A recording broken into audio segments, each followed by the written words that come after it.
Hello, this is Faye, and of course, you know I sell Medicare plans. I want to give you a few tips about Medicare sales. So, number one, and this is something that I always tell people, don't rely on one thing. Do not rely on one thing. I've been doing this long enough so that I can remember when Medicare Advantage plans first came out, they were known as Medicare Plus Choice. The reason for that was Medicare, Center for Medicare and Medicaid Services, wanted people to know that they had a choice. They could do either the original Medicare and a Medicare supplement as they had been all along, or they could choose one of the managed care programs. So choice is what Medicare wants the Medicare beneficiary to know that they have. So don't you rely on one thing. Don't put all your eggs in the Medicare supplement basket. Don't put all your eggs in the Medicare Advantage basket. Know both sides of the house. You don't know what's going to fit the customer best until you actually sit with the customer. You do the needs analysis. You know who their doctor is and what their prescriptions are.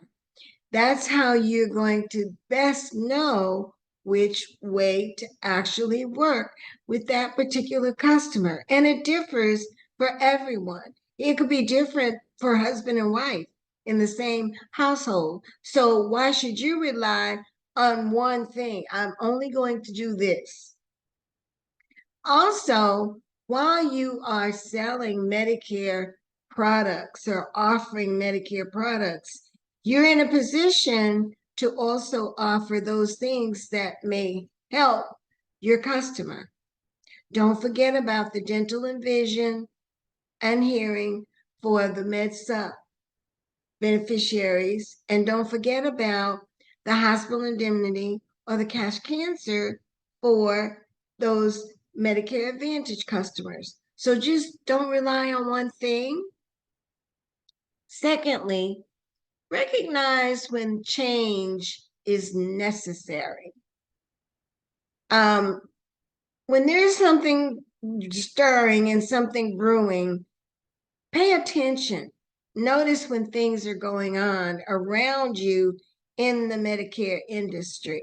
Let me give you an example. So you're at one of those hometown baseball games or softball games. And I mean real hometown, small town, where all the bleachers are out in the open. There's no covered bleachers. There's no fancy stadium or anything. And you look out on the field and the players have been called off the field.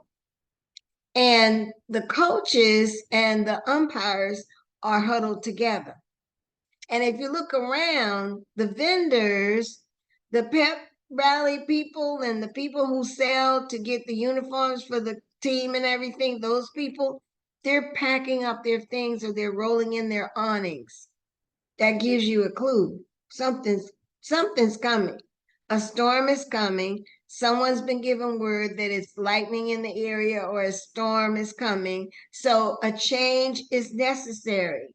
You may have to change your location. You may have to get undercover. You may need to change where you're sitting. So a change is necessary and you recognize it because you paid attention to what's going on around you. Pay attention to what's going on in the Medicare streets. Pay attention to what's going on around you. Take it all in. Use those things that are useful to you and disregard a lot of the fluff. Now, the other thing is, which I always say, and you always know, and this is just repetitive, activity, activity, activity, activity, activity. No matter what you do, activity is what's going to get you to where you need to be.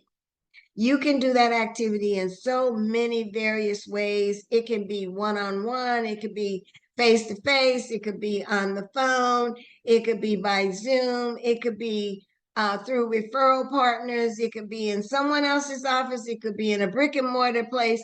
Activity, activity, activity, activity is what's going to get you to where you need to be.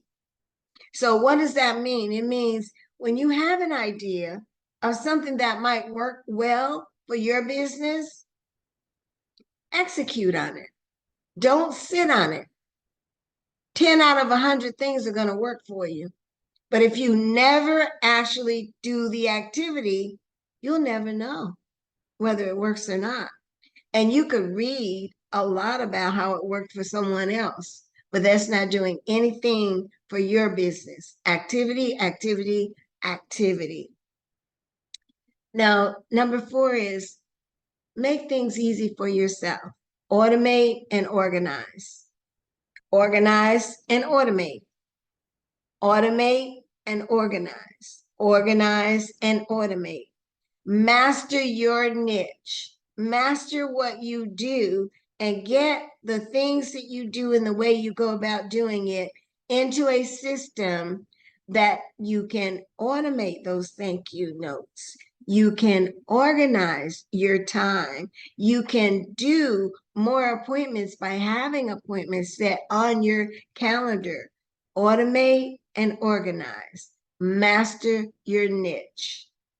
Organize, automate, master your niche. And of course, the 5th thing, and this is one that really doesn't take no repetitiveness, doesn't take anything for me to say it over and over and over. I'm only going to say it once, and that is never, ever